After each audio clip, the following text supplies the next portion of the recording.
Yes, salut à tous, c'est parti. Alors, est-ce qu'on est bon? Un petit réglage. N'hésitez pas à me dire si vous m'entendez ou si vous ne m'entendez pas. Pour l'instant, il n'y a personne sur ce live. Live qui sera dédié à une rencontre, à une conversation avec notre ami Vinote, dont vous avez dû voir les témoignages diffusés dernièrement. Donc, on a parlé de quoi? On a parlé... on a parlé de trauma, de désidentification avec Vinote. Et on a parlé aussi du couple. Donc, au regard de l'engouement qu'il y a eu sous les commentaires, sous la vidéo, dans les commentaires, je me suis dit que ça pourrait être pas mal de proposer un échange en live avec lui. N'hésitez pas à me dire si vous m'entendez bien ou pas. N'hésitez pas à me dire en commentaire de quelle ville est-ce que vous suivez ce live, quelle heure il est chez vous. Alors, on m'affiche que ma connexion est très lente. Alright. Alors, Vinote, est-ce que tu es là, Vinote? Vinote, c'est le moment où tu es invité, normalement, à monter sur le live. Donc, live totalement improvisé, spontané, un peu comme d'habitude. Alors, notre ami Vinote, est-ce que tu es là? Je t'ai envoyé un message sur Insta, Vinote.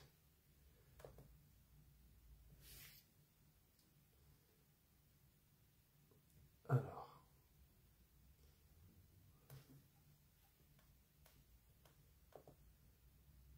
Connexion trop lente. J'espère en tout cas que vous allez bien, que vous avez passé un excellent week-end.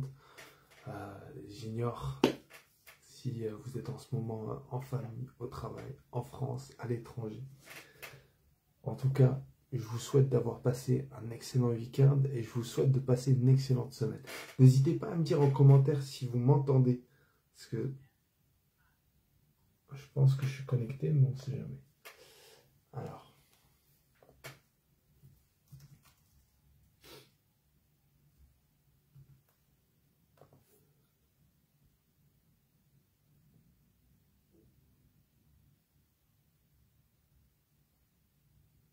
Ah, super. Merci Ludovic. Je me sens moins seul. Alors.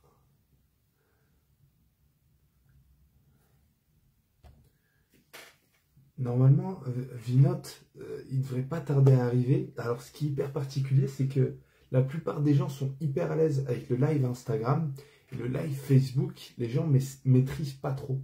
Donc, je ne sais pas si vous êtes du genre vraiment à être sur Facebook ou sur... Narges, je suis à deux doigts de t'inviter. Hein. Donc, je ne sais pas si vous êtes plutôt Facebook ou Insta. En tout cas, apparemment, les invités sont plutôt Instagram que Facebook. Ah, yes, je viens de voir ton invitation, Vinote. Je l'accepte. Oh, trop cool, trop cool, trop cool. Magnifique. Normalement, Vinote est en train de recevoir une invitation. Merci à toi, Ludovic. Oh, super, super. Najib, merci beaucoup de m'avoir accepté Un dans grand ce live. merci à toi. Un grand merci à toi. Alors, je vois que, en fait, je suis pas du tout sur mon casque audio. Tu m'entends bien? Moi, je t'entends super. Moi. Après, il faudrait peut-être demander aux personnes présentes. Ouais. Bon, apparemment, ils m'entendent bien aussi. Je vais voir si je peux basculer sur le casque audio. Si je peux pas, c'est pas grave. Alors, Vinote, tu peux me dire, j'ai une grosse tête chez toi ou j'ai une tête normale? Moi aussi, je pense que ça a zoomé un peu sur la tête, mais ça va, ça va. T'as une Ouais. tête normale. Ah non, c'est horrible, je te jure. Tu sais, sur le téléphone, ça fait une tête normale, mais sur l'ordi, ça fait une grosse tête. Moi aussi, alors. Bon, c'est pas grave, c'est le contenu qui compte. Exactement, exactement. Comment tu te sens, Vinote? Je me sens super bien, je suis désolé. pour les petites minutes d'attente, j'étais en train de prévenir ma communauté. Et comme tu l'as si bien dit, j'ai dû faire un live sur Insta pour pouvoir donner le lien Facebook. Au final, quand tu es en live, ils n'ont pas accès à ta story. Donc, j'ai coupé le lien. J'ai dit, écoutez, venez sur Human Nudge. Et puis, voilà. C'est la raison pour laquelle je viens d'arriver. Bon, c'est technique un peu tout ça, mais j'espère qu'on place l'intention d'améliorer tout ça au fil des mois, des ans. Parmi les participants, vous pouvez créer une entreprise qui est capable vous savez, de relier un peu tous les lives. Comme ça, on en lance un et ça balance sur toutes les plateformes. Ce serait magnifique. Mais tu sais que ça existe, hein. Elle s'appelle StreamYard, mais c'est un peu technique. C'est un peu technique et voilà, pour l'instant, c'est ça qui est beau, c'est ça qui est fort, c'est ça qui est puissant. D'ailleurs, je vais te poser la question. C'est quoi? Ça va être notre première question. J'ai le sentiment, depuis 7 ans que je pars à la rencontre des gens, j'ai le sentiment de construire toute cette démarche, tout ce mouvement avec les gens qui sont présents sur ce live, avec les gens rencontrés depuis toutes ces années.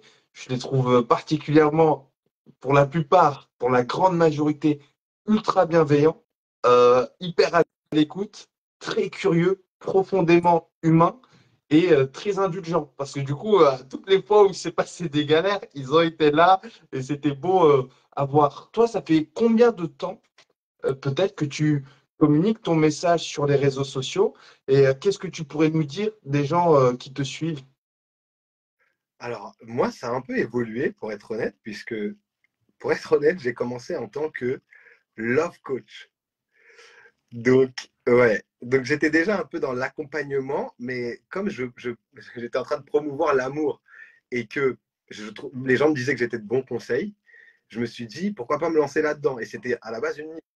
Et en me lançant dedans, à cette époque-là, c'était très compliqué. Les gens te jugent, qui tu es pour donner des conseils en amour. Tu vois ce que je veux dire? Donc, du coup, j'étais un peu dans l'accompagnement qui a évolué jusqu'à l'accompagnement global, donc relationnel, etc. Ça m'a permis de prendre mes marques. Et ensuite, j'ai eu mon fameux éveil spirituel transcendantal. Et donc, à partir de là, j'ai pris du temps pour moi.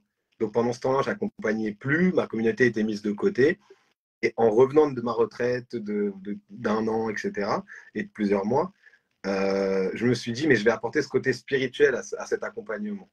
Et petit à petit, ça s'est tourné voilà, entre moi, ce que j'ai vécu et les gens que j'attirais, ça s'est tourné vraiment bon, parlons vie, et la vie, c'est du spirituel. On n'est plus sur juste de l'amour, juste de l'amitié, juste de la famille. Dans la vie, c'est un peu tout, quoi. Donc la communauté, elle a été très, tu vois, ouverte à ça. Et au final, voilà, je trouve que j'arrive bien à faire le lien entre les choses factuelles. En tout cas, c'est ce qu'on me dit, que j'arrive à bien faire le lien entre les choses factuelles, les problèmes professionnels, amoureux, etc. Et la spiritualité qui, pour moi, englobe absolument tout et devrait faire partie du tout. Et plus on va la comprendre, plus on va se comprendre sur ces plans-là, tu vois, amour, pro, etc. Donc, la communauté a été vraiment très ouverte, très, tu vois, genre, je m'adapte au changement.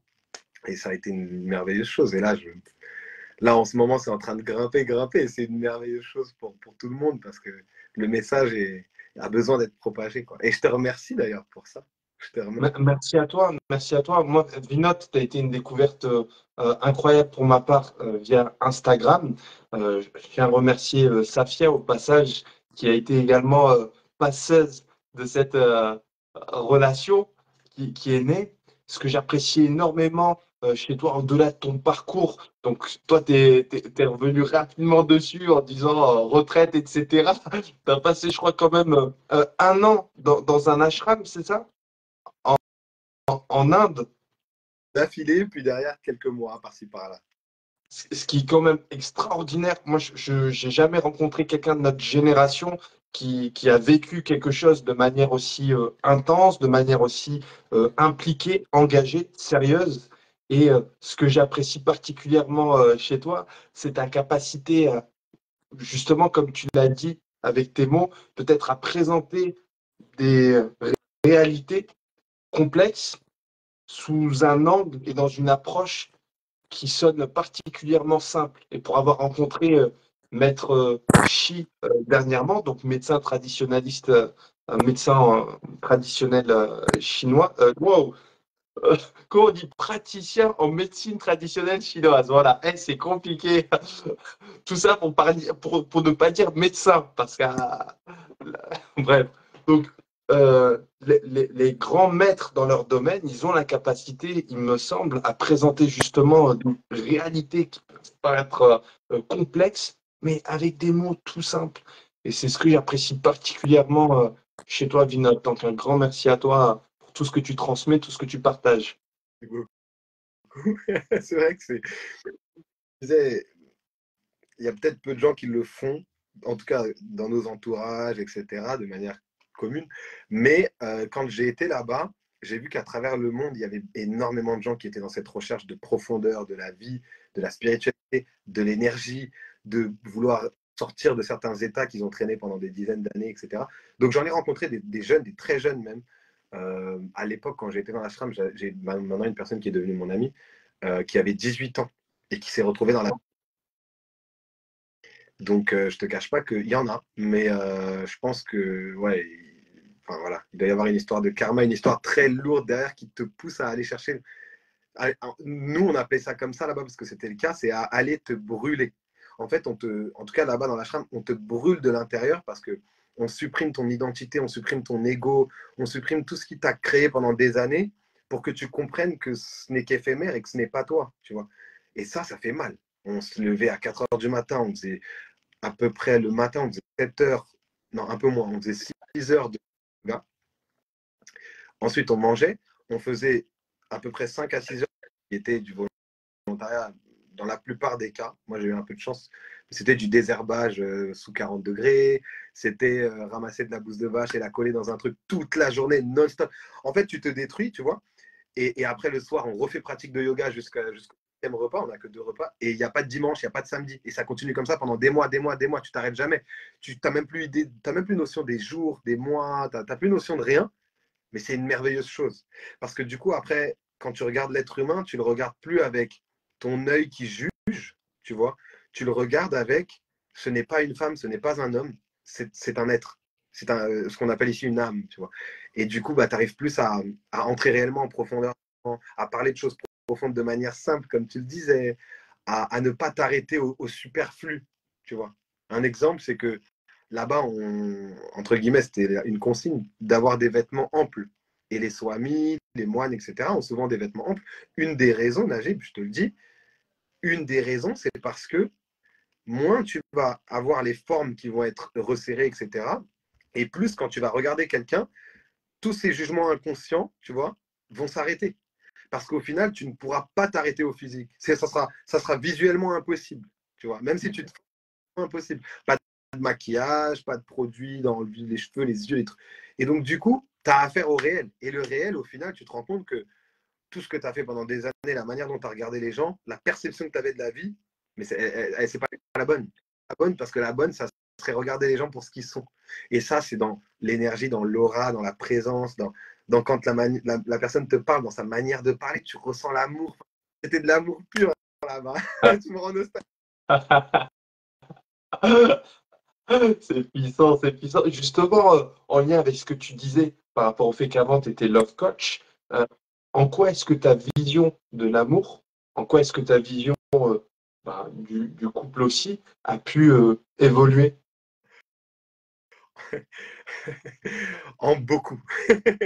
Je dirais que à l'époque, quand je faisais du love coach, j'étais très bon pour une raison, c'est que pour moi, c'était mathématique. Tu vois, pour moi, c'était bah, si ton homme réfléchit plutôt comme ça, si ta femme réfléchit plutôt comme ça, si son cerveau est plutôt câblé sur cette fréquence, tu réponds à cette fréquence en allant dans son sens sur certaines choses, etc. Ton couple va bien, tu vas bien, tout le monde va bien. Donc, c'était entre guillemets de la stratégie à l'époque. Tu vois, en fait, c'était mental. J'étais Hmm. un coach et ça s'arrêtait là. C'est-à-dire, l'aspect intellectuel, super. Voilà. Mais la vie, c'est pas du tout ça. Je voulais te dire, c'est pas que ça, mais je te le dis vraiment, c'est pas du tout ça. La vie, tu l'expérimentes vraiment profondément lorsque justement tu sors de l'intellect. Donc mon approche maintenant, bon maintenant je fais plus de love coaching, mais quand les gens, voilà, dans le coaching ramènent un peu d'amour, etc., de relations, bah maintenant ma vision, elle est beaucoup plus sur toi avec toi-même.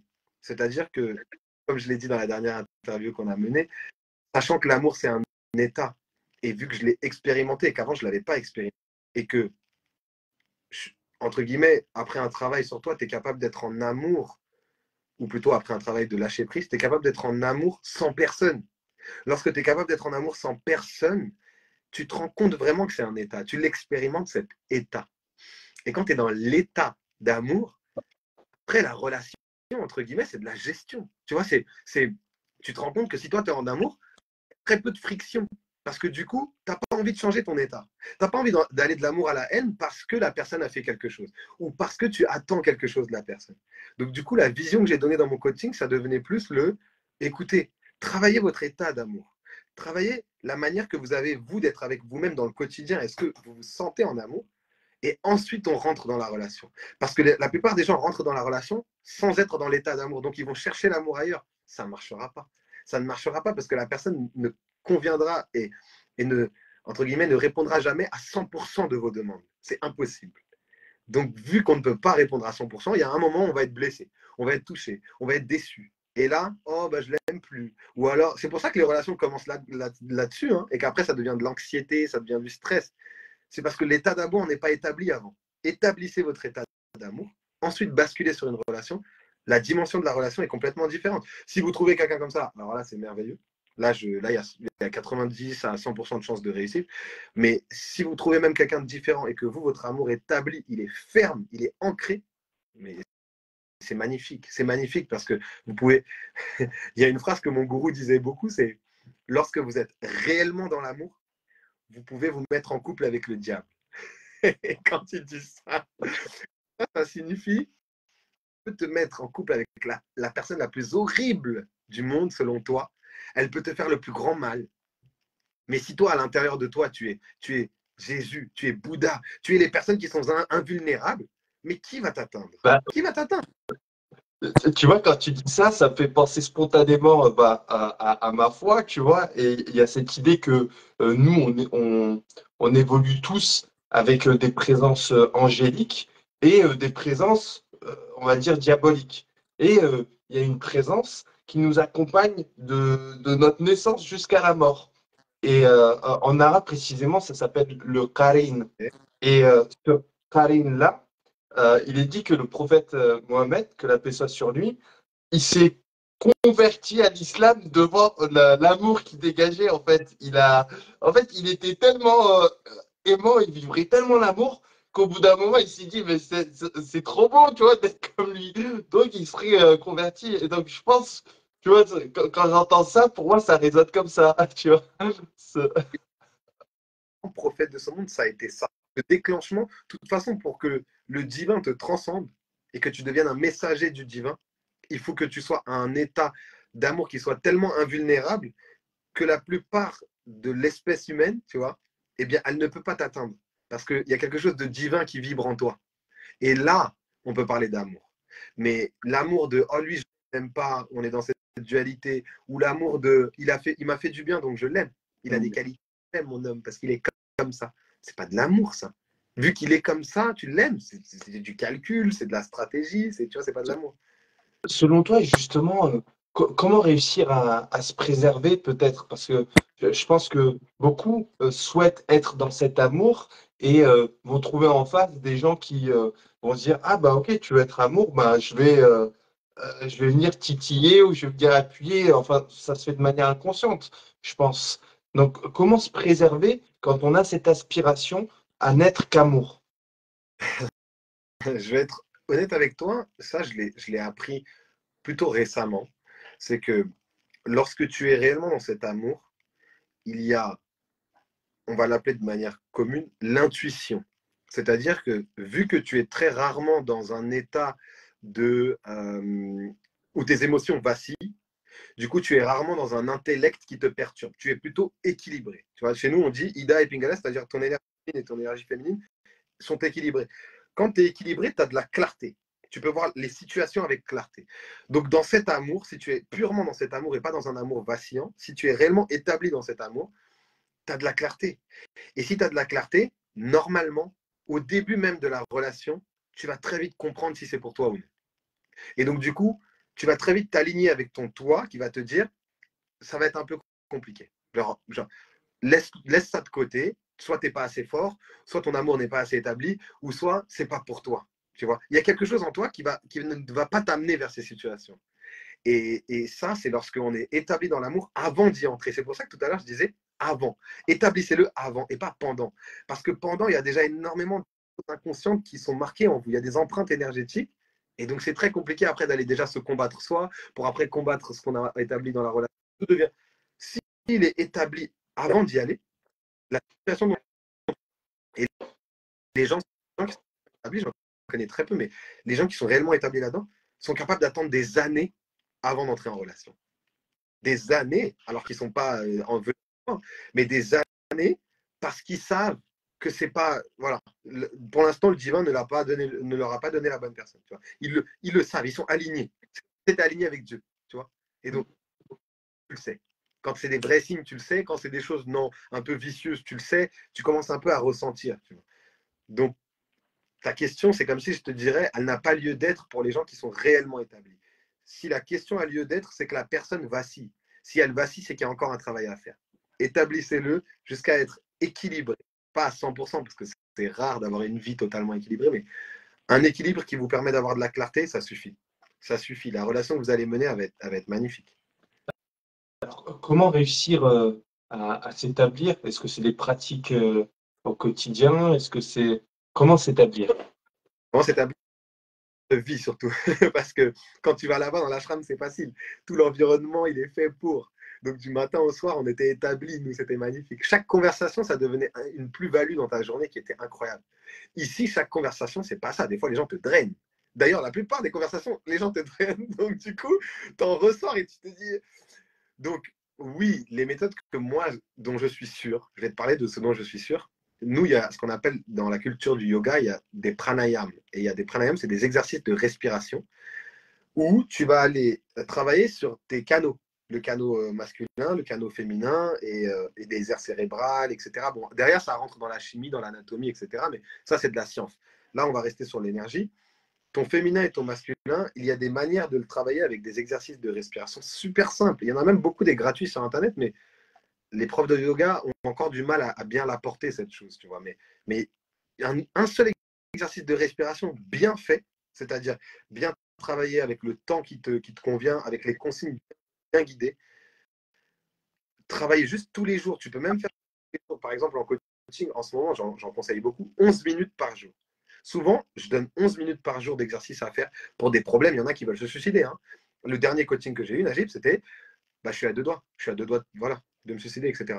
Et du coup, dans le scan que je fais de la personne, je me rends compte que c'est simplement un déséquilibre émotionnel. Et l'émotion, tu la gères simplement avec un exercice de respiration. Et donc, je leur donne ça. Et je l'ai donné, par exemple, il y a un peu plus d'un mois à une personne. En 2 semaines, elle m'a dit, c'est incroyable. Et là, elle doit me faire le prochain retour. Le dernier coaching que j'ai eu, je l'ai donné la semaine dernière. Je te ferai avec grand plaisir, quasiment sûr, que juste cet exercice bien pratiqué tous les jours pendant un minimum de 30 à 90 jours, okay, de 1 mois à 3 mois. Le mieux, c'est 3 mois. Juste ça, ça peut te changer derrière toute une vie. Parce que derrière, c'est ton corps énergétique qui change. C'est pas juste, oh, je vais mieux mentalement.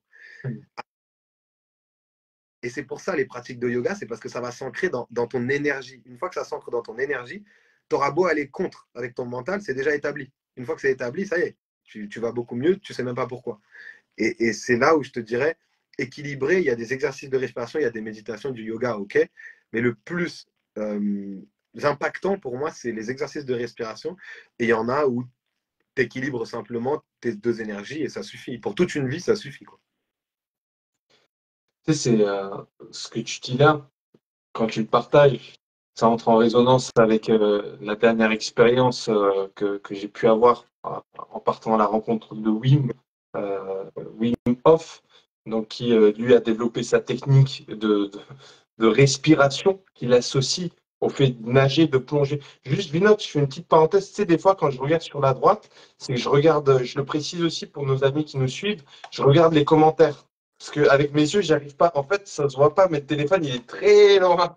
Et du coup, je regarde les commentaires sur le côté, sur l'ordinateur. Voilà, juste, je tiens à le préciser. Je ferme la parenthèse. Donc, Wim qui a développé une technique de respiration incroyable. Je ne sais pas si tu connais son parcours. Non, j'ai pas vraiment son parcours, je le connais pas vraiment. Bah, tu parlais de suicide juste avant, enfin d'aspiration, de tentative. En fait, son épouse s'est Ah, défenestrée. ok, je savais pas. Son épouse s'est défenestrée et il a ressenti une douleur dans son cœur comme jamais il s'était dit que c'était possible de ressentir une douleur comme ça. Et à partir de là, il s'est posé la question, mais comment, tu vois, comment revenir à soi, comment transcender cette douleur? Et il a développé toute cette technique. C'est pour ça que je lui ai posé la question, comment est-ce qu'on répare un cœur brisé? Au moment où il répond, tu sens qu'il répond avec son âme, il va chercher la réponse au fond de lui, il la vibre, il l'incarne. Parce que c'est arrivé, je pense, il y a minimum plus de 30 ans, la perte de son épouse. Et ça a été l'élément déclencheur qui a fait qu'il s'est connecté à l'élément glace, l'élément eau. Et chaque fois qu'il vient plonger dedans, il y a ce truc de, tu es obligé de revenir à ta respiration. Si tu ne respires plus, tu es mort dans le game. En fait, sachant que lui, il est capable de rester longtemps sous l'eau glacée. Si tu n'as pas un minimum de cohérence cardiaque, donc respiration plus cœur, tu es mort dans le game. Tu es mort dans le game. Et la deuxième chose à laquelle ça me fait penser, c'est forcément au Maasai, donc tribu que j'ai eu l'occasion de côtoyer il y a 3 ans maintenant, pendant sur plusieurs semaines, pendant plusieurs mois.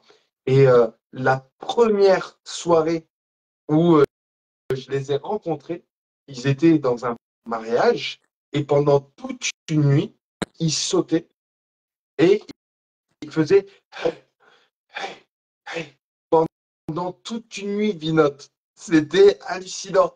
Donc, j'ai le sentiment que certaines tribus, d'ailleurs, Wim a un lien avec les Maasai aussi. Je l'ai découvert après. Mais j'ai l'impression que justement, la place de la respiration individuelle et collective dans certaines tribus, elle a toute son importance. Alors que nous, au contraire, on vient se couper la respiration plutôt que de respirer ensemble. Effectivement, nous on le sait, et tu sais, drôle que tu dis ça parce que j'en parlais quand? Tout à l'heure. Ouais, tout à l'heure. J'en parlais ce matin. Ce matin, je parlais avec un ami qui me disait qui a été au Sri Lanka, tu vois.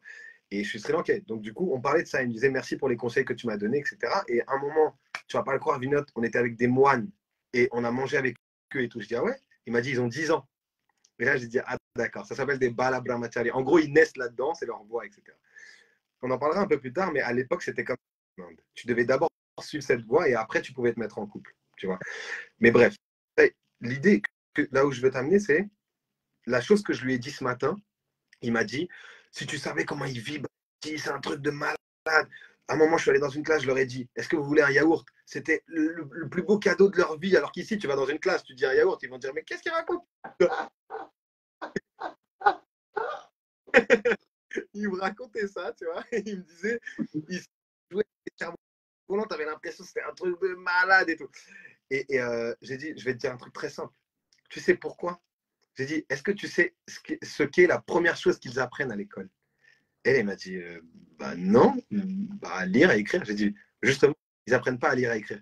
Ils apprennent à respirer. Ouais. Et nous, les moines, dans la culture yogique, etc., les moines, etc., ils apprennent avant même de parler, etc., ils apprennent comment respirer. Parce que la respiration, c'est la vie. La respiration, elle est connectée à tes émotions. Tes émotions, ils sont connectés aux stimuli extérieurs, tu vois. Donc, si tu sais gérer tes émotions, tu sais gérer les stimuli extérieurs. Il peut se passer tout et n'importe quoi dans ta vie. Ici, ça sera toujours bien. Et eux, ils apprennent ça en première chose dans leur vie. Ici, même à 30, 40 ans, 50 ans, on ne l'apprend jamais ici, tu vois. Là-bas, ils commencent leur vie par ça. Et donc, après, ils rentrent dans la vie active. Après, ils peuvent se mettre, s'ils veulent, un peu plus tard, ils choisissent, soit ils vont dans la voie full moine, soit ils se détachent, ils vont en couple, ils vont se marier, etc. Soit ils peuvent se marier et après revenir faire 10 à 15 ans en tant que moine pour retrouver leur femme dans une seconde partie de leur vie. Enfin bref, l'idée, c'est que la respiration, elle n'est pas que connectée à tes émotions, elle est connectée à l'énergie de la vie. En fait, ton corps respire, les cellules de ton corps respirent. tu vois. Et on ne nous le dit pas ça ici non plus. Ton corps respire de partout. Dans lequel tu es, l'émotion dans laquelle tu es, la personne avec qui tu es. En gros, en fonction de ce qui se passe autour de toi, ça peut te construire ou non. Donc, t'imagines si la première chose que tu apprends, c'est, quel que soit ce qui se passe autour de moi, je suis bien construit. Mais le mec, tu peux le mettre partout. À 10 ans, il sait beaucoup mieux gérer son bonheur que nous. Donc, la respiration, elle est primordiale. Et c'est aussi pour ça que je t'en ai parlé. Équilibrer, c'est Nadi. Enfin, c'est canaux énergétiques, féminin, masculin. Ça passe maintenant, quand tu ne l'as pas appris dans ta vie, ça passe la respiration. Quand tu le fais bien et tu l'intègres dans ton quotidien, ta vie, elle change. Hein. Moi, c'est drôle que tu me parles de Wim Hof. Désolé, je termine sur ce point. C'est drôle que tu me parles de Wim Hof parce que déjà, il n'y a pas longtemps, qui est ami avec lui, que j'ai rencontré sur le plateau de C8, là, quand j'ai été tourner l'émission. Et il me dit, je l'ai rencontré, etc. Je crois que c'était le même jour que toi, tu vois. Et il me parle de lui et tout. Et là, tu me parles du fait qu'il a appris à respirer à travers ça. Moi, je vais te dire une chose. Quand j'étais dans l'ashram, la chose qui m'a vraiment, pendant 4, même, je suis arrivé sur le 5e mois, j'avais beau faire du yoga, nager, il ne se passait rien. C'est-à-dire que mon mental, il était toujours très présent. Ça a changé, tu vois, mais je ne le sentais pas. Parce que mon mental, il était toujours très présent. La chose qui m'a changé, c'est un exercice simple d'équilibrage à travers la respiration qui nous avait conseillé de faire 20 minutes. Cet exercice-là, j'ai fait 40. J'ai vu qu'il y avait juste ça d'effet positif en plus. Je dis, bon, je vais faire 1 heure. J'ai fait 1 heure, j'ai vu une sorte de 50% d'effet positif. Tu vois. Et là, j'ai commencé à me dire, bah, tu sais quoi, je vais sacrifier tout mon mois suivant et je vais le faire 2 heures. 2 heures au milieu de toutes les autres pratiques qu'on a à faire. Donc, je prenais sur mon temps de travail. Des fois, je me fightais un peu avec mes coordinateurs. Ils me disaient, mais Vinod, tu ne peux pas passer ton temps à faire ta sadhana, à faire tes pratiques. Tu n'es pas là que pour ça. Je leur ai dit, mais moi, je sais que j'ai besoin de ça. S'il vous plaît, laissez-moi faire. Tu vois.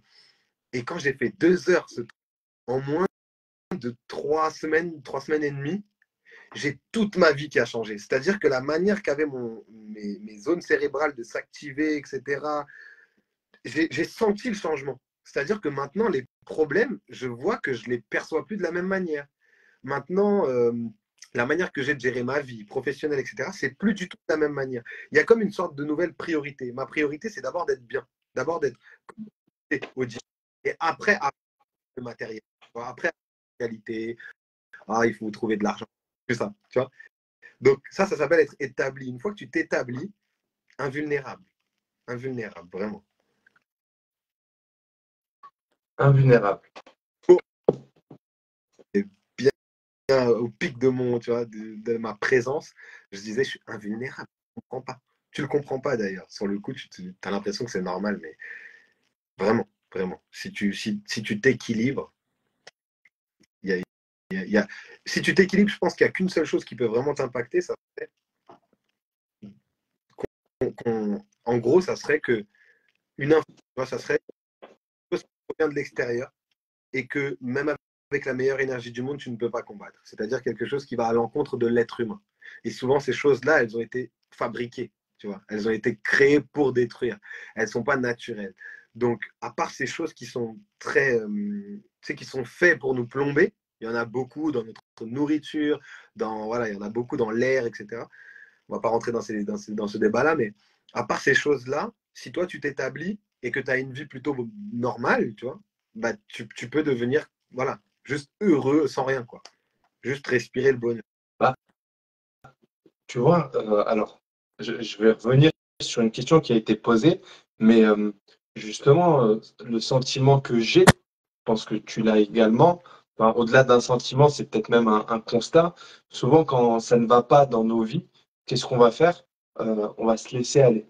Donc, se laisser aller, ça veut dire rester allongé, ne pas sortir, peut-être se laisser aller à ses envies alimentaires, à ce qu'on pourrait qualifier de passion. J'ai envie d'une chose, j'y vais, quoi. Je ne retiens pas. Et on commence à rentrer dans une spirale dans laquelle on a le sentiment de toujours régresser, descendre, descendre. Et dans cette spirale, on va chercher à s'accrocher à des gens. Mais du coup, on va les entraîner avec nous dans cette spirale. Et je crois que on se rend pas compte, hein, pour reprendre justement ce que tu as dit à demi-mot, que dans notre nourriture, dans notre air, chimiquement, euh, nous sommes poussés dans une certaine direction.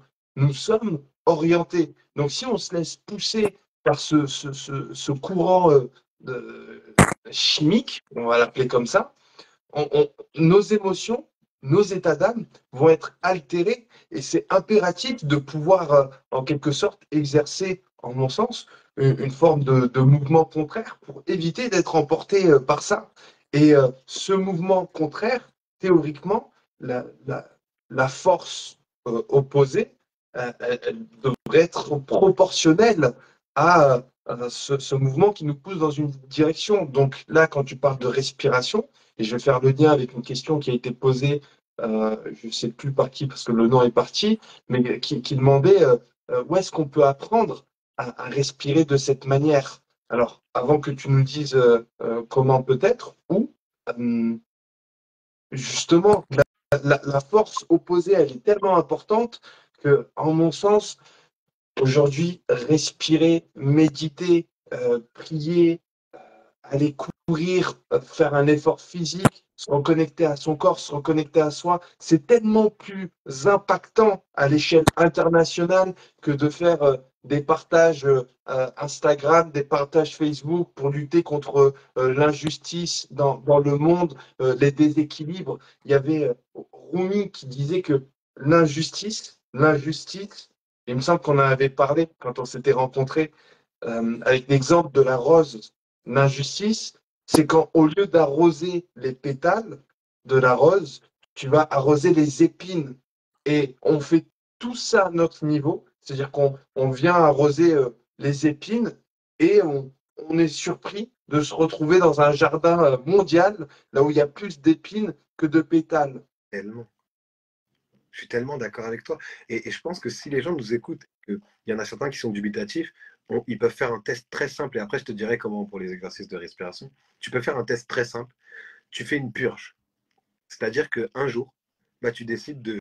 Un jour où tu n'as pas l'habitude, hein, tu vois, pas pendant le ramadan, par exemple, sinon ça n'aurait pas de sens, mais à l'extérieur de ça, tu te décides de, pendant 3 jours, faire une purge. C'est-à-dire un jour jeûne complet, tu vois. Tu ressors de ce jeûne, par exemple, que un jus de fruits dans la journée. Ok. Ton corps va purger automatiquement avec du ricin, par exemple, tu vois, jus de fruits ricin. Ton corps va purger. Tu regardes ton corps sur le 3e jour. Juste, tu ressens. Tu verras que juste d'avoir éliminé des choses qui sont enfouies en nous depuis très longtemps, qui sont bloquées dans les parois de l'estomac, etc., etc., juste ça, physique, c'est physique ça, hein. Bah, dans ton expérience et dans ton état d'être, dans tes émotions, il y a une sorte de clarté magnifique qui s'installe. Et ça, c'est juste lié à la nourriture. Donc, si on faisait la même chose sur tout le reste, ce serait incroyable. Et ça, c'est juste 2, 3 jours, tu vois, dans toute une année, c'est rien. Mais c'est vrai, il vaut mieux avoir un quotidien qui va à l'encontre de ça, c'est vrai. Et donc, la personne disait, où est-ce qu'on peut trouver ça?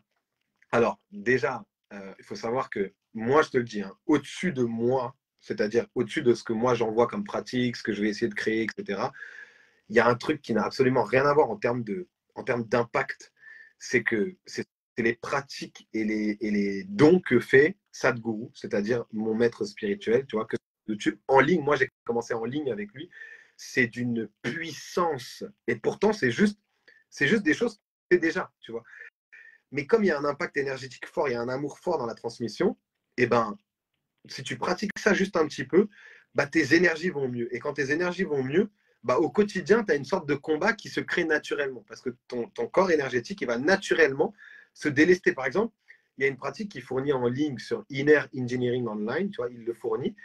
Et une fois que tu as fini et que tu vas jusqu'à la méditation, eh bien, tu as un taux, dans les résultats, dans les études derrière, tu as un taux de personnes qui ont arrêté de fumer, qui ont arrêté leurs addictions, leurs compulsions à l'alcool, à la drogue, etc., qui est énorme. Najib, il est à plus de 70-80%. Pourtant, c'est que juste une pratique de 20 minutes. Tu vois. Et ça, c'est du réel yoga. Ça, c'est du réel yoga. C'est-à-dire, c'est un yoga qui va impacter ton corps énergétique. Et moi, c'est ce que j'essaye c'est ce que je tends à faire ici en France. Tu vois. Il n'est pas du tout, ici, c'est pas ça le yoga. Ici, le yoga est égal à une personne comme ça. Tu vois, c'est pas ça. Donc, déjà, je conseillerais ça à 2000%. c'est-à-dire largement au-dessus de ce que je propose, je conseillerais ça. Tu vas chercher ce qu'il va faire en ligne. En ligne, parce que tout le monde ne peut pas aller là-bas et tout le monde n'est pas forcément. Voilà, il y en a qui vont te parler de religion alors qu'il n'est pas du tout dans. Ça va, entre guillemets, peut-être que l'idéologie ne va pas plaire. Mais par contre, une pratique de méditation que tout le monde peut faire tous les matins, voilà. Ça, et si ça te permet, toi, de changer ta vie, allez voir. Ensuite, bah moi, j'essaye de construire des choses. C'est-à-dire que je suis revenu très peu de temps. Et comme tu le vois sur les réseaux, j'essaye enfin de mettre. Pendant très longtemps, je me suis dit, le peuple français n'est pas prêt, je m'en vais. Voilà. Je suis attiré par la France et donc du coup, je me dis, il y a peut-être quelque chose à faire. C'est juste que voilà, c'est plus compliqué de le faire ici, mais je le fais. Et donc, bientôt, je suis en train de chercher une salle sur Paris. Je suis en train justement de chercher une salle pour avoir une sorte de cocon où je vais pouvoir créer une sorte de vraiment un mini temple, c'est-à-dire sans religion, bien sûr, mais tu rentres et déjà, tu te sens beaucoup mieux, sans même pratiquer. Déjà, juste grâce à l'énergie du yoga, des pratiques de méditation, du nettoyage des personnes, tu vois. C'est comme quand tu rentres dans une salle de danse, tu ressens une sorte d'énergie, tu vois. Bah, le yoga, quand tu es dans une salle faite avec un bon professeur et avec des bons enseignements, ce que moi j'ai eu là-bas et ce que j'ai envie de donner, déjà l'environnement il aide. Et derrière, quand tu es entouré de personnes qui méditent, je t'en parlais lors de la dernière interview, quand tu es entouré de personnes qui vibrent l'amour, qui vibrent l'intensité, l'impact il se démultiplie. Je t'ai parlé d'une étude où à Atlanta, pendant plusieurs mois, juste avec un groupe de, je crois, 300 personnes tous les soirs méditant, ils ont changé, ils ont fait drastiquement chuter le taux de criminalité. Donc les gens ne vont pas faire le lien. Ils vont se dire, qu'est-ce que tu racontes? Des gens qui méditent dans une salle, ça empêche des cambrioleurs d'aller cambrioler? Oui, les gars, oui, c'est la réalité. L'énergie qui se dégage à travers la méditation, mais la vraie méditation, elle est impactante. C'est une présence qui n'a pas de limite. Et après, on peut rentrer dans de la physique quantique, l'énergie, c'est de là que vient la télépathie, c'est de là que vient plein de choses. Mais l'idée, c'est que si toi, tu es amour, mais déjà autour de toi, les gens vont être un peu plus amour, tu vois. Et juste ça, multiplié par un nombre de personnes qui viendraient être initiées, par exemple, par mois dans une salle ou quoi, mais ça serait déjà un truc de malade. Et derrière, bah, on verra les choses en plus grand. Moi, en ce moment, j'essaie de vraiment construire des choses en grand. On m'a appelé à Genève pour aller donner des conférences avec plus de 40 personnes, etc. Je me dis, c'est un bon début. Mon idée, ça serait vraiment que dans quelques mois, dans quelques années, il y ait des milliers de personnes qui se mettent juste à méditer, juste à s'asseoir tous les matins, juste fermer les yeux, 5 minutes, être dans un silence avec eux-mêmes.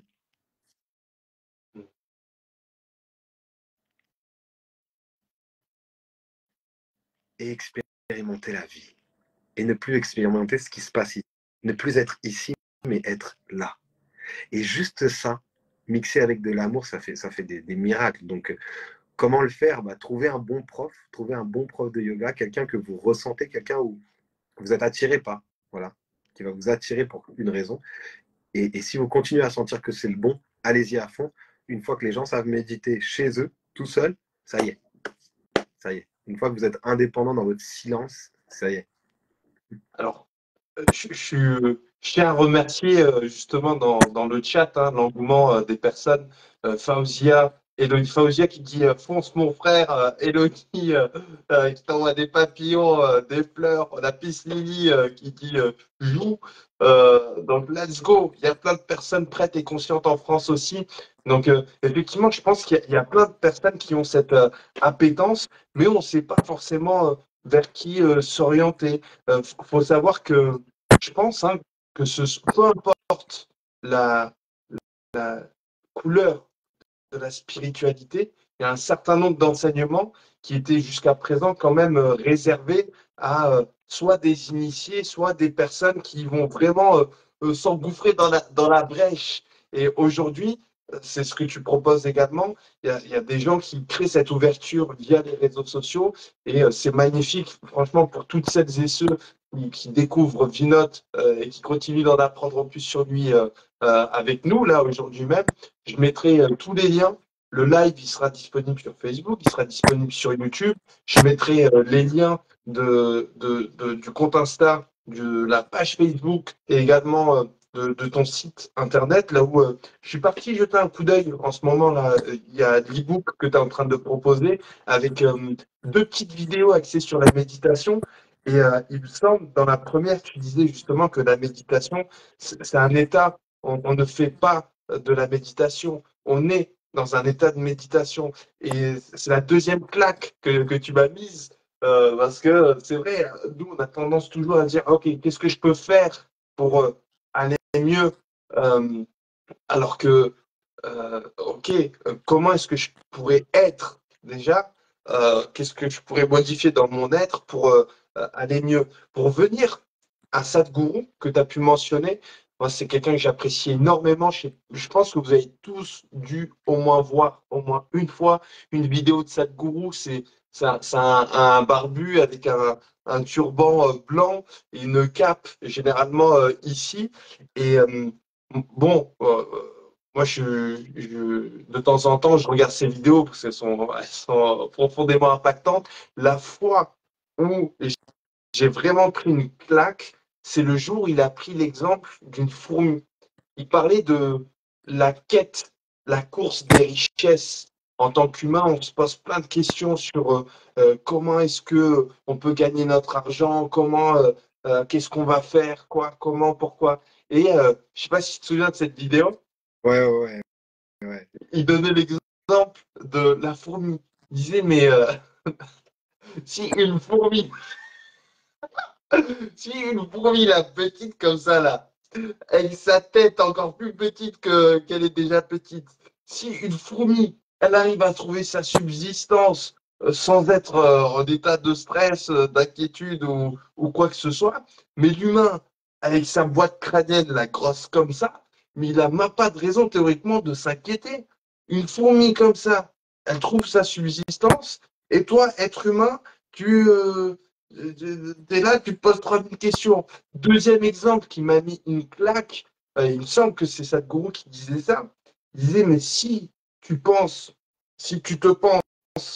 important, si tu penses que tu es quelqu'un d'indispensable, rappelle-toi une chose, si toi demain tu meurs, le monde il continue de tourner. J'aime trop. Alors que si demain il y a un escargot, une limace qui meurt, toutes les limaces elles meurent en même temps, la planète Terre, elle ne s'en remet pas. Donc ce sont des réalités universelles qu'il vient transmettre dans le cadre de ces enseignements. Je pense qu'il y a des réalités plus spécifiques, singulières à sa foi pour celles et ceux qui souhaitent aller plus loin, mais pour celles et ceux qui sont juste en quête d'inspiration, de méditation, de reconnexion à la foi, pas à la religion, mais à la foi. La foi, elle n'a pas de couleur, elle n'a pas de passeport. Ceux qui croient parlent le même langage. Donc, je vous invite vraiment à voir ce que propose Sadhguru. Et pour celles et ceux qui ne seraient pas anglophones ou qui souhaiteraient avoir une proximité du coup plus géographique avec lui, Vinod, on a la chance de t'avoir, quoi. Je te dire une chose. Il propose les premiers stades des programmes en français et en ligne, ce qui est rare. Et moi, c'est ce que j'avais commencé. Donc, c'est accessible en français, c'est magnifique. Allez-y. Pour ceux, tout à l'heure, tu parlais de méditation. Tu parlais on est dans un état. Je le dis dans la vidéo de description avant. En fait, sur ma page internet, il y a une vidéo d'introduction à la méditation pour faire comprendre aux gens que la méditation guidée, parce que je les guide derrière, ce n'est pas de la méditation. Je leur fais comprendre ça avant de les guider, tu vois. Et derrière, je libère une vidéo de méditation gratuite pour les personnes qui n'achètent rien. Juste, tu viens déjà, voilà, nettoie un peu ton corps et va faire ta journée. Les personnes qui cherchent juste à ancrer des choses pratiques dans leur quotidien, le e-book que j'ai créé, Najib, les personnes qui l'ont lu, j'ai énormément de screenshots, et même des gens dans le yoga, me disent, mais ce truc-là, c'est une mine d'or. En fait, je l'ai travaillé pendant des mois, j'ai l'impression d'avoir enfanté ce truc parce que j'ai jamais fait d'e-book, j'ai jamais écrit de livre, je ne savais pas qu'il fallait pas mettre autant d'infos. Tu vois, moi, je l'ai écrit en me disant, le monde doit changer, les gens doivent apprendre les belles choses, et pour le prix d'une séance de yoga, dedans, tu as 12 méditations, tu as 2 vidéos de méditation guidée qui sont puissantes parce que j'ai été initié à la méditation, donc il y a une réelle énergie. Tu as des exercices de respiration bien détaillés, et d'ailleurs, tu as un exercice qui va venir équilibrer et nettoyer, tu vois. Tu es bien expliqué avec les précautions. Je mets les choses pour les femmes enceintes, pas enceintes, tu vois. Je t'ai écrit un truc qui est incroyable, et maintenant, depuis que je l'ai sorti, toutes les personnes qui viennent par message me dire « Ouais, mais attendez, mais comment on fait ça ?» Je leur dis « Allez voir l'e-book. » Parce que ce e-book répond à 60% de toutes les problématiques des gens qui viennent depuis des années sur mon compte. Vraiment. Donc, si vraiment vous recherchez quelque chose, et c'est pas juste pour vendre un produit, parce que c'est la première fois que j'ai un produit dans ma vie, tu vois. C'est pas comme si j'étais un vendeur. Pourquoi il y a des feux d'artif? C'est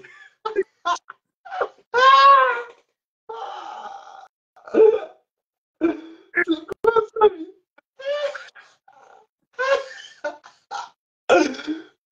Non mais, même Facebook, il est content pour toi. Je te jure, attends, c'est quoi ce délire?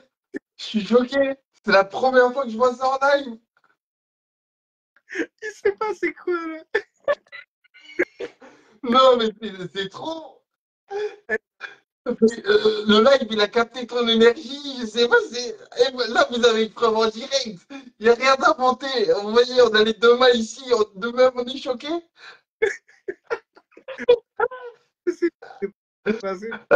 Attends, est-ce que moi, je vais réussir à créer ça? Je sais pas qui t'a fait ça avec tes mains. Attends. Non, je sais pas. C'est incroyable. Elle a vu Bon, ben, arriver quand je demande sur Facebook et des miracles. Donc, si vraiment vous cherchez à plus de proximité, quelqu'un qui est accessible, parce que moi, on peut me parler sur Insta, je leur ai dit, venez me parler, je réponds, allez voir le e-book et il va y avoir des paillettes dans vos vies comme ça. Là. Comme il y a eu. alors, je tiens juste à partager deux, trois commentaires. Là, je remonte. Fauzia qui dit, où est-ce que tu as trouvé cette perle, Najib? Alors, je pense que ça pourra peut-être même faire le sujet d'un autre live, mais cette histoire de rencontre entre des âmes, cette attirance, c'est quoi? J'aimerais bien que tu nous dises deux, trois mots juste après. On a Anise également qui dit qu'elle confirme que ton livre est magique. Donc, je pense qu'il ou elle a dû l'avoir. C'est la magie qui opère, le clou du spectacle. Donc, les gars, vous auriez un contact en Belgique. La Belgique, c'est à côté de l'Île-de-France. Et je t'ai parlé de l'intention qui a été placée. J'espère qu'un jour, je pense que Fa est tombé sur tes vidéos. Et j'espère qu'il y a quelque chose qui va se créer. On y travaille. On va voir ça pour la Belgique. Euh, ouais, euh, c'est quoi la rencontre entre les âmes, le bon timing, le moment? Qu'est-ce que ça t'évoque tout ça? De manière générale ou nous deux? De manière peut-être la plus générale possible, pour faire un lien aussi également avec pourquoi pas le couple, mais vraiment de manière la plus intuitive possible, hein. Elle est belle parce qu'elle tombe parfaitement dans une réponse que j'ai envoyée à quelqu'un qui, il y a 2 jours sur Instagram, est venu. Il y a quelques jours, je t'explique, j'ai créé une vidéo en disant, moi, je ne suis pas un influenceur. C'est-à-dire que je ne veux pas être considéré comme. Donc, si vous venez par message, très rapidement, je vais vous ressentir, je vais vous dire ce que je pense. Et ça peut peut-être vous aider. Et du coup, j'aurais pas dû faire ça parce qu'au final, j'ai eu des centaines de messages par jour. Mais j'ai répondu à tout, tu vois. Et il y a 2 jours, il y a une personne qui est venue en me disant, en gros, je suis en couple avec quelqu'un que j'aime, il est merveilleux, il ferait tout pour moi, etc. Mais je me sens ceci, je me sens cela, tu vois. Et dans ce que j'ai lu, je ne vous donne pas tous les détails, mais dans ce que j'ai lu, j'ai très rapidement ressenti que ce que je lui ai répondu, vous allez avoir la réponse, que je lui ai répondu, c'est, écoute, et moi, le truc, c'est que je suis cru, hein, c'est-à-dire que quand je suis sûr à 100% de trouver une solution pour toi, je te la donne. Si tu la prends, ta vie change. Si tu la prends pas, voilà. En gros, des fois, je peux être très cru. Et là, je lui ai dit, écoute, je suis pas là pour te dire quitte-le ou reste avec lui. Je te dis juste que si c'était vraiment l'homme de ta vie, tu ne te poserais même pas cette question. Si tu étais vraiment au bon endroit au bon moment, tu ne serais pas en train de te dire ça fait des années que j'ai l'impression que je suis pas bien dans. Non, je lui ai dit, il a beau être merveilleux. Parfois, les gens sont, et j'en ai rencontré comme ça dans ma vie, parfois les gens sont merveilleux, ils sont incroyables, mais ton karma à toi, ton chemin de vie à toi, tu n'es pas en train de l'écouter. C'est-à-dire qu'il y a des choses qui te sont destinées, qui t'appellent, tu le sais, et c'est ça qui fait que tu as beau être avec quelqu'un de merveilleux, mais il y a quelque chose d'autre qui t'appelle, et tu l'écoutes pas. Et donc ce truc-là, enfin plutôt ce truc-là, il va revenir te mettre une baffe quelques temps après. Et il va continuer à te mettre des baffes par cycle, en mois ou en années, jusqu'à temps que tu comprennes que ton chemin, il est peut-être ailleurs. Donc, et c'est là où je vous parle d'amour établi. Parce que la manière dont elle m'a décrit sa relation, je que c'était une sorte d'amour créé. C'était une sorte de... Je l'aime parce qu'il est comme ça, il est merveilleux, mais je ne me sens pas à ma place dans ce couple, mais je l'aime. mais qu'est-ce que tu racontes? Si tu es dans l'amour, tu sais exactement si tu es à ta place ou non. Et apparemment, tu n'es pas à ta place, sinon tu ne viens pas me poser la question de. Voilà. Et là, je lui ai dit, il y a un temps. Des fois, c'est juste que là, les gens sont merveilleux. Toi, tu as envie. C'est super. Ton mental a envie. Mais ton chemin de vie, c'est pas ça. Là, tout de suite, c'est pas ça. Et ça, tu le sais quand tu t'alignes. Et quand tu t'alignes, c'est le bon moment. C'est-à-dire que quand tu fais des choses, tu sais que c'est le bon moment. Ça, si tu l'avais fait plus tôt, ça n'aurait pas marché. Si tu le fais plus tard, ça ne marche pas. Là, ça marche parce que c'est le bon moment. Bah, en couple, c'est beaucoup ça. C'est beaucoup. La personne que j'aime est merveilleuse, je l'aime, mais j'ai l'impression que c'est pas elle. Et là, je dis, bah ouais, mais parfois, tu dois peut-être la rencontrer plus tard. Parfois, il est peut-être trop tôt dans le chemin de vie. Parfois, il est peut-être trop tard aussi, tu vois. Donc, mais pour se connecter à la technique, il faut être aligné. Il faut s'écouter un maximum. Il faut avoir le corps et l'esprit qui sont plus ou moins sur la même fréquence. Tu sais, tout à l'heure, tu parlais de discipline. C'est pas ton esprit te dit ne mange pas. Ta compulsion, 10 minutes après, te dit mange-le demain. Tu vois. Déjà, rentre et après, 2 jours après, tu te culpabilises. Et ce que je pense que j'ai envie d'être, je le fais et je le vis. Et là, tu t'alignes. Et quand tu es là-dessus pendant des jours et des semaines, bah, tu sais très bien quand tu es dans une bonne relation. Tu le sais tout de suite, tu vois. Donc, le timing, au bon endroit, au bon moment. Deux éléments, tu vois, en lien avec ce que tu viens de dire. Le premier, c'est que par exemple, souvent, on va se mettre à faire du sport dans l'attente d'un résultat physique. Mhm. Alors que la pratique du sport, elle est liée au mental. C'est-à-dire que si le matin, c'est pas moi qui dis ça, je te transmets le message c'est un entrepreneur à l'américaine, je sais plus comment il s'appelle. Il disait en gros, moi, si mes salariés, ils n'ont pas le six-pack, les abdos, ils sont virés.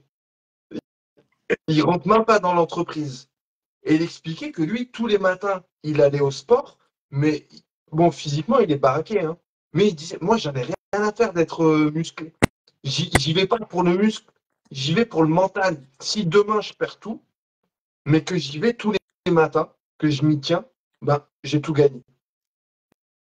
J'ai tout gagné. Je commence ma journée en imposant à mon corps quelque chose qu'il n'a pas envie de faire. Euh, Autre exemple, la douche froide. C'est la chose la plus petite avec laquelle nous sommes invités à commencer la journée. Si tu sais que le matin, la première chose que tu as faite, c'est quelque chose que euh, déjà plus de la moitié de l'humanité ne ferait jamais, tu vois, déjà, tu es en avance. Tu sais que là, quand tu vas te doucher à l'eau froide et que tu vas prendre les transports en commun, tu vas regarder les gens, tu sais que eux, la plupart, ils ne l'ont pas prise. Donc déjà, d'une certaine manière, tu t'es calibré d'une manière différente par rapport aux autres et par rapport à ta tête. Parce que ta tête, elle va te dire non, on ne le fait pas, c'est pas censé, c'est pas logique. Exactement. Bah, en gros, si tu veux ce que la plupart des gens n'ont pas, tu fais ce que la plupart des gens ne font pas. Donc, du coup, ce que tu dis, ça résonne. Mon gourou, justement, là-bas, ce qu'il nous a appris, quand on se levait à 4 heures du matin, tous les jours, non-stop, sans week-end, en sachant que les journées, elles étaient fatigantes physiquement, etc., c'est dur. Des fois, on terminait des journées à 23 h minuit, on se réveillait 2 3 heures après, tu vois, et des fois, on enchaînait ça sur une semaine complète. Donc, on avait 2 heures de sommeil et il fallait être à fond toute la journée, sous 40 degrés, tout ça. Eh ben, il nous a bien fait comprendre une chose, c'est que le mental, et moi je l'ai vécu, ton mental, si tu reprends possession, tu vois, ton mental, c'est un outil. C'est pas toi, c'est quelque chose qui t'appartient. Ton corps, c'est un outil. Ce n'est pas toi, c'est quelque chose qui t'appartient. Quand tu reprends possession de ces deux choses-là en tant que maître, ton âme, ton intérieur doit être le maître de ces choses-là. Quand tu leur imposes ce que toi tu veux et pas ce que eux ils te disent par compulsion, bah tu combats toutes tes addictions, toute ta programmation, tous tes mauvais réflexes. Et en gros, tu peux devenir la personne que tu veux. Et pour ça, et c'est pour ça que dans beaucoup des interviews que j'ai données avec toi, je parle de désidentification. Je parle de mettre cette distance avec le mental et le corps qui permet de reprendre la maîtrise de ces choses-là. C'est cette distance en d'ailleurs qui va accélérer le processus de, bah en fait, une douche froide, c'est rien. Pour arriver à ce stade-là, il faut avoir un tel niveau de toute façon, mon mental va me dire que ce que je n'ai pas envie d'entendre. Tu vois, il faut avoir un tel niveau de, pas détachement, mais de désidentification, que du coup, c'est toi qui lui imposes. C'est toi qui lui dis, écoute, tu vas faire ça tous les matins parce que ça va te faire du bien, ça va faire du bien au corps et moi, j'ai des objectifs derrière. Tu vois. Et donc, quand toi, tu lui parles comme ça, tu n'es plus esclave. C'est lui qui devient ton esclave. Et si ton mental, c'est ton esclave, comme le disait Sadhguru, on a un cerveau qui est capable de faire des miracles, mais si tu as cet outil qui t'appartient, que tu maîtrises, mais tu fais des merveilles. Et le but, c'est ça. Et c'est aussi pour ça que je propage la méditation à tout le monde, c'est parce que j'ai envie que les gens se désidentifient tellement de leur mental, qu'ils commencent à voir la réalité de la vie, et ensuite qu'ils utilisent ces outils pour faire de leur vie ce qu'ils veulent. Et quand je dis ce qu'ils veulent, c'est pas juste rester dans le spirituel. S'il y en a un, par exemple, son objectif, c'est d'être millionnaire, mais et j'en ai eu des fois en coaching, je les ai poussés dans mes pratiques, je les ai orientés à mort là-dedans parce que plus vite tu vas atteindre ton objectif et plus vite tu vas grandir en tant qu'humain. Alors que si cet objectif il te gêne pendant 20 ans et qu'il est vraiment ancré en toi, tu vas passer 20 ans à courir derrière l'argent. Alors que si tu l'attends en un an, tu vas peut-être en un an comprendre qu'au fait, c'est pas l'argent que tu veux, c'est quelque chose de plus profond, tu vois. Donc, il faut se désidentifier de ce mental et de ce physique, gestion de ces outils pour comprendre à quel point ça peut être des choses merveilleuses. Ton corps, il peut devenir immortel, comme on dit, et ton esprit, ça peut devenir, mais je ne peux pas te parler forcément de choses publiquement, mais il y a des manières d'utiliser son esprit où tu peux concrètement créer ta vie. Concrètement créer ta vie. Tu peux manifester à la minute ce que tu veux, dans la journée ce que tu veux. Et derrière, bah, atteindre, tu vois, permettre des gros projets. Après, heureusement que la méditation, elle est générée sur l'amour, elle est générée sur la distance. Tu te réalignes. Et quand tu te réalignes, tu es dans cet amour. Tu ne peux pas te réaligner en étant dans des pensées sombres. Tu vois. Quand tu te réalignes, c'est sombre. Tu lâches tout. Et heureusement, parce que derrière, quand ton outil, ton mental devient puissant, et qu'en plus, tu es dans la douceur de l'amour, tu fais des merveilleuses choses. Et c'est mon but. Mon but, c'est de propager ce truc, que les gens reprennent possession de leur mental, tu vois. Et qu'ils ne Tu soient vois, quand tu parles, pardon, justement de maîtrise, euh, ça me fait penser à, à un maître, et le maître connaît ses élèves. Il les connaît dans ses fragilités, il les connaît dans ses faiblesses. Nous, on a tendance, dès qu'on parle de se maîtriser soi, c'est s'attacher, se contrôler, s'empêcher. Alors qu'un professeur, parfois, il va laisser ses élèves bavarder.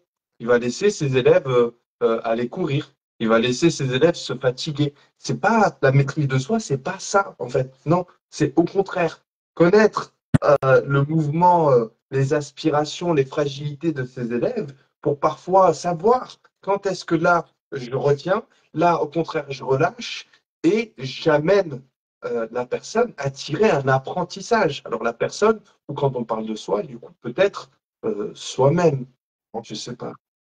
métaphore, elle est incroyable parce que, et c'est super que tu énonces ce point, Navid, parce que quand tu dis le mental et que tu fais la métaphore avec l'élève, c'est exactement comme moi je le vois. Je le vois exactement. Je ne vois pas en termes de maîtrise, contrôle. Je ne le vois pas en termes de contrôle. Le mental, il ne faut pas le contrôler. Quand je dis maîtrise, il faut le libérer. C'est-à-dire que moins tu vas être en tension avec lui, plus tu vas le prendre comme un professeur bienveillant, plus tu vas comprendre qu'il a besoin des fois de bavarder, il a besoin de chuchoter, il a besoin des fois de faire n'importe quoi, il a besoin parfois d'être dans la folie, mais la plupart du temps, tu l'emmènes vers une direction. Tu l'emmènes vers la direction de ta vie. Et tout comme un maître le fait avec ses élèves, bah, il y a la récréation, mais quand vous revenez, vous bossez. Tu vois. Et là, il y a une sorte d'obéissance. Voilà. Et donc, quand ton mental t'obéit, là, ça devient un outil. Tu deviens le maître, il devient l'élève.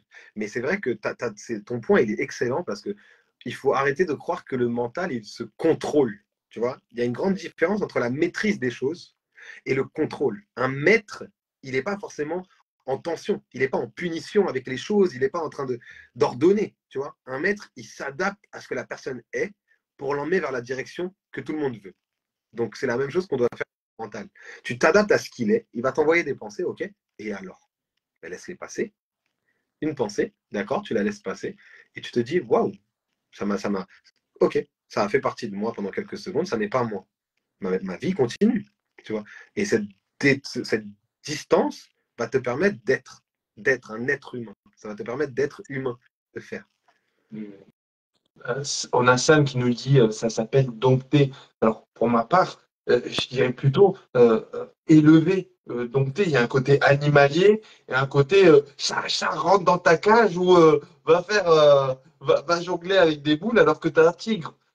Or, là, on parle le maître à des élèves, le maître à un élève. Et dans la notion d'élever, en arabe, l'esprit est appelé roh. Et roh est rattaché à la notion de partir, mais partir dans le côté vertical. Donc, celui qui est dans l'ego, dans l'âme, parce qu'en arabe, l'ego et l'âme, c'est nefs, c'est le même mot. Celui qui est dans l'ego, il va partir dans cette direction. Celui qui aspire à s'élever, il se connecte à l'esprit, et l'esprit n'a pas de limite. L'esprit, il ne peut que tendre vers quelque chose de plus grand. Il se détache de tout. Ouais, je suis vraiment d'accord. Vinox, peut-être déjà un grand merci à toi pour ce moment d'échange, ce moment de partage. On a débordé d'une dizaine de minutes. Un grand merci à Raïssa. Tu vois les commentaires, tu les lis, toi? Certains, ouais, j'en ai vu passer. Ouais. Donc, Raïssa qui nous dit quelle douceur dans ton regard, Vinote. Merci pour cet amour que tu nous partages. Akima qui les dit c'est magnifique. S'élever, prendre de la hauteur, permet ce détachement, guider ou orienter. Pour celles et ceux qui ont apprécié ce moment de partage, ce moment d'échange, un grand merci Dalila également pour ta présence. Où est-ce que on peut te retrouver, Vinote? Alors, Aum Yoga, je ne sais pas si ça s'affiche sur le live, mais Aum, A-U-M-yoga, c'est mon nom un peu partout, sur tous les réseaux, sur mon site internet, aumyoga.fr, sur mon Instagram surtout, sur lequel, story, etc., je fais très vivre l'Instagram plus qu'autre chose. C'est là-dessus qu'on peut me retrouver. Et on peut aussi me retrouver, du coup, le dimanche matin sur C8. Magnifique. Magnifique. D'avoir ce genre d'émission dans les médias, c'est que elle est axée sur le bien-être. Comment améliorer le bien-être des êtres humains. Donc j'ai accepté avec grand plaisir leur offre. Bah, j'ai fait ma première ce matin et il va y en avoir une. Bah, maintenant, je pars en retraite spirituelle la semaine prochaine, 10 jours de silence. Donc la prochaine, ça sera dans un mois. Mais on peut me retrouver voilà, sur Aum Yoga. Vous tapez Aum Yoga dans Insta, TikTok, Facebook et le site internet, vous me trouvez. Bon, bah, en attendant, les gens pourront aller voir ton compte parce que tu as partagé déjà énormément de choses. Donc, en attendant de pouvoir bénéficier de ta présence en live, Vinod, c'est quelqu'un qui est énormément dans le partage. Quasiment chaque matin, il diffuse des petites capsules dans lesquelles tu nous donnes des clés extraordinaires. C'est l'un des rares comptes où j'ai le sentiment chaque jour d'apprendre quelque chose de nouveau qui allie à la fois spiritualité et également enfin la psychologie, si on pouvait dire la chose comme ça. En tout cas, voilà, si tu aspires à te connaître, à avoir encore plus conscience de qui tu es ou de tout ce que tu n'es pas, je t'invite vraiment à faire un petit tour sur ces réseaux. Ensuite, l'e-book, la possibilité d'accompagnement. Enfin, du coup, toi, tu es disponible jusqu'à quand là pour les accompagnements? T'en prends là en ce moment ou Compliqué, je pars mercredi. Ah, d'accord. Et alors, c'est vrai qu'en termes de priorité, je dirais l'e-book parce que l'e-book va me permettre de ne pas accompagner des milliers de personnes par mois, mais voilà, que vous trouviez vos solutions. Pour les personnes qui veulent vraiment plus de profondeur, plus, voilà, plus de choses un peu plus concrètes, adaptées, etc. Oui, je fais des accompagnements. Alors, du coup, j'en ferai pas avant le 20 parce que je pars mercredi et je reviens le 20. Donc, ça fait beaucoup de jours. Et il faudra me contacter soit pendant mon absence et je vous répondrai après, soit après. Le but, c'est en une séance qu'on trouve des outils et de conscience et de pratique, que ce soit méditation, respiration, en tout cas quelque chose qui va vous permettre derrière d'être autonome. Mon but à moi, c'est qu'en une séance, je vous capte tellement bien que vous n'ayez plus besoin et avancer tout seul. Et cette année, ça marche plutôt bien. En tout cas, les résultats pour l'instant sont bons. Donc e-book. Et ensuite, ouais, après le 20, n'hésitez pas à me contacter sur les plateformes, n'importe où. Passez par. Et quand il vous le dit, il le pense vraiment. Vidot, c'est quelqu'un, aujourd'hui en tout cas, qui est quand même très accessible. Je pense que ça se voit, ça se sent. Donc, pour quarantaine, cinquantaine de personnes qui est présente, n'hésitez pas, c'est le moment de profiter de sa disponibilité. Un jour, Vinot, il sera plus disponible. Sinon, ouais, ça, en tout cas, ça promet. Vinod, je te souhaite une excellente soirée. Je souhaite également, pardon, une excellente soirée à toutes les personnes qui ont été présentes dans ce live. Je vous remercie énormément pour votre écoute, pour tous vos petits mots, vos petits partages. Le live sera disponible à la rediffusion sur YouTube. Vinod, un dernier mot peut-être? Bah, moi, j'ai envie de vous dire ce que je dis tout le temps en début et fin de conversation, c'est Namaskaram. Namaskaram, ça signifie je salue la partie de moi qui est en toi. Et donc, Namaskaram à tous. J'aimerais que tout le monde remplace, ou en tout cas quand vous dites bonjour ou au revoir, vous pensiez à ça. Si on saluait tous la partie de nous qui était en l'autre, le monde irait beaucoup mieux. Donc, Namaskaram. Namaskaram. Vinod, un grand merci à toi. Excellente soirée. Et profite bien de ta retraite. Profite bien des prochaines semaines. Et au plaisir de nous retrouver d'ici un mois. On va continuer à propager l'amour. Merci beaucoup, Najid. Merci à toi, Vinod. Prends soin de toi. Prenez soin de vous. Et à bientôt. Namaskaram à tous. Namaskaram.